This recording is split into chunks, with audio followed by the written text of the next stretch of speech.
क्या रुस्लान जो आज सिनेमाघरों में रिलीज हुई है लोगों को भाएगी? हेलो फ्रेंड्स, नमस्कार and welcome to Komal Nahata official. इस वीडियो में हम रिव्यू करने जा रहे हैं फिल्म रुस्लान को। लेकिन सबसे पहले हमेशा की तरह आपको याद दिला दूं कि अगर आपने अभी तक हमारे चैनल यानी आपके चहीते चैनल को सब्सक्राइब ना किया हो तो देर किस बात की, इस वीडियो को देखने के बाद तुरंत बाद जरूर कीजिएगा।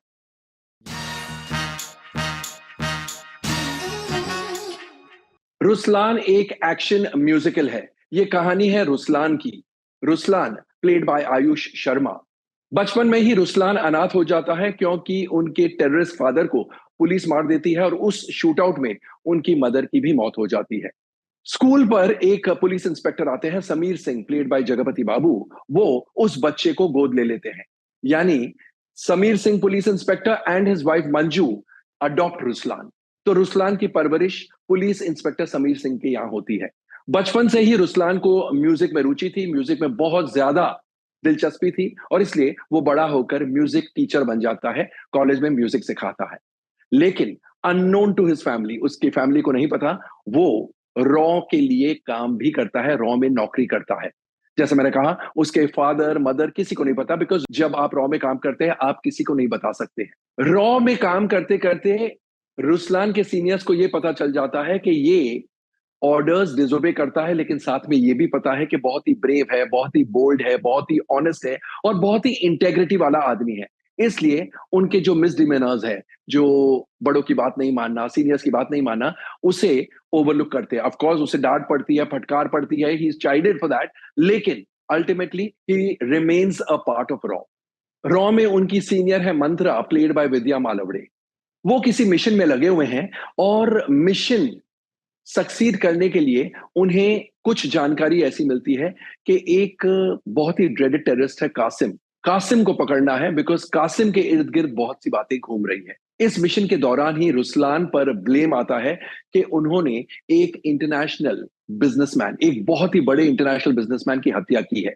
अब उनके खुद के फादर यानी police inspector Sameer Singh Ruslan को गिरफ्तार करने आते हैं, लेकिन रुस्लान वहां से फरार हो जाते हैं। तो असलियत क्या है? क्या रुस्लान ने वो खून किया है? अगर किसी और ने खून किया है तो वो कौन है?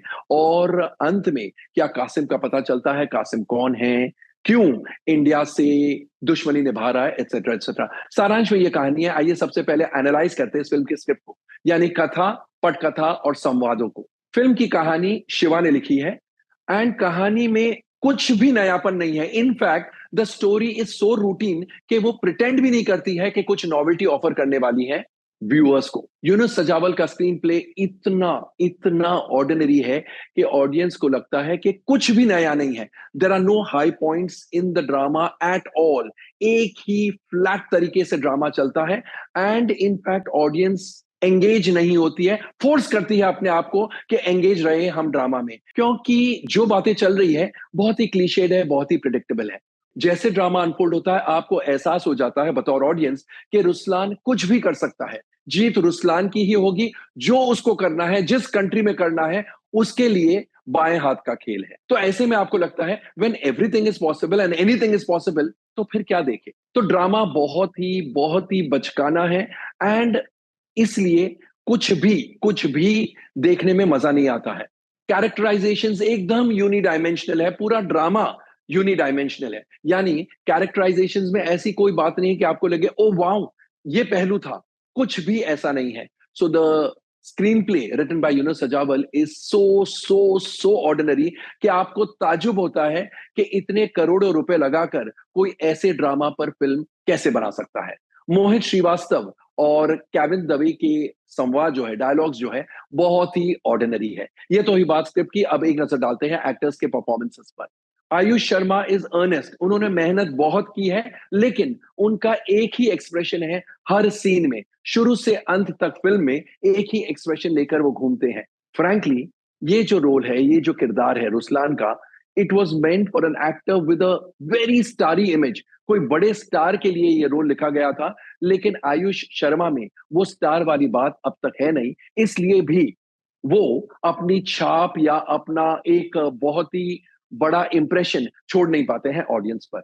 सुश्री श्रेया मिश्रा वाणी के रोल में बहुत ही ऑर्डिनरी है, बहुत ordinary. She doesn't really look like a heroine, doesn't act like a heroine. Jagapati Babu जो कि पुलिस इंस्पेक्टर समीर सिंह बने हैं, ही इज वेरी एवरेज, एकदम ही एवरेज काम, औसत काम, कोई हाई पॉइंट नहीं, कोई लो पॉइंट नहीं, कुछ भी नहीं, एकदम फ्लैट तरीके से उन्होंने काम किया है। विद्या मालवडे जो मंत्रा की भूमिका निभा रही है, she is done a fairly good job, लेकिन उनका रोल, उनका कैरेक्टर इनकॉन्सिक्वेंशियल लगता है। जसविंदर गार्डनर जो कि पुलिस इंस्पेक्टर समीर सिंह की वाइफ की भूमिका निभा रही है, she is very very routine. General Wu की भूमिका में ईजी मिहारा इज ओके, ऐसे लगता है कहां से उठा के लेकर आ गए हैं। चाइनीज कैरेक्टर्स के रोल्स में भी चाइनीज एक्टर्स या चाइनीज पर्सन्स को नहीं कास्ट किया है, और ये सबसे सबसे इडियोटिक बात लगती है। ली की भूमिका में संजय शेल्त्रिम impresses more for his getup than anything else. Ruslan के दोस्त तबला की भूमिका में Rashul Tandon definitely has his moments. Shahriyar Abilov has screen presence in the role of Alvin. Zaheer Iqbal is all right as Raheel. Suniel Shetty special appearance में है, एक छोटा सा टाइनी रोल है, he lends some star value. Nawab Shah in special appearance as the biological father of Ruslaan makes his presence felt. Of course इनके अलावा बहुत सारे और एक्टर्स हैं जिन्होंने अपना अपना काम एवरेज तरीके से, औसत तरीके से किया है। तो ये तो ही बात एक्टर्स के परफॉर्मेंसेस की। आइए अब एक नजर डालते हैं डायरेक्शन और अन्य टेक्निकल एस्पेक्ट्स पर। करण ललित भूटानी का निर्देशन बहुत ही औसत है। His shot takings are good, लेकिन उनका नरेशन इस प्रकार का नहीं है कि ऑडियंस को बांध के रखे। Frankly, one has to remember that he's saddled with a script that is so poor. Film में संगीत अलग अलग म्यूजिक डायरेक्टर्स का है और गानों के बोल भी अलग अलग लिरिसिस्ट ने लिखे हैं। The music is reasonably good, reasonably melodious, लेकिन एक भी चार्ट बस्टिंग सॉन्ग नहीं है। संगीत दिया है रजत नागपाल, आकाशदीप सेनगुप्ता और विशाल मिश्रा ने। गानों के बोल लिखे हैं राणा सोटल, बिपिन दास, शब्बीर अहमद और मेलोडी ने, जो कि ऑर्डिनरी है, एवरेज है। रजित देव, ईश्वर दास की कोरियोग्राफी यानी सॉन्ग पिक्चराइजेशन बहुत ही कॉमन प्लेस है, और केतन सोढ़ा का बैकग्राउंड म्यूजिक बहुत ज्यादा अपीलिंग नहीं है। जी श्रीनिवास रेड्डी की सिनेमेटोग्राफी वाकई में अच्छी है, बढ़िया है। विक्रम दाहिया और दिनेश सुब्बरायन के एक्शन और स्टंट सीन्स डेफिनेटली थ्रिलिंग है। पारिजात पोदार, बाजी रामदास पाटिल और दीप भीमाजियानी, इनकी प्रोडक्शन डिजाइनिंग और मुकेश चौहान का आर्ट डायरेक्शन दोनों ही ठीक ठाक है। मयूरेश सावंत की एडिटिंग रीजनेबली शार्प है। तो ओवरऑल रुसलान एक इतनी फ्लैट फिल्म है, इनसिपिड ड्रामा, इनेन ड्रामा, कि ये बॉक्स ऑफिस पर नॉन स्टार्टर बन के रह जाएगी। मुझे कहने की जरूरत नहीं कि आज इस फिल्म को ओपनिंग बेहद कमजोर मिली है। तो दोस्तों, कैसा लगा हमारा review of Ruslaan? Comment section में जाइए और अपने कमेंट जरूर पोस्ट कीजिएगा। और अगर आपने भी ये फिल्म देख डाली है before watching our review video, तो हमें यह भी बताइएगा आपके कमेंट्स द्वारा कि आपको फिल्म कैसी लगी। थैंक यू, शुक्रिया, see you soon. Till then, take very good care of yourselves.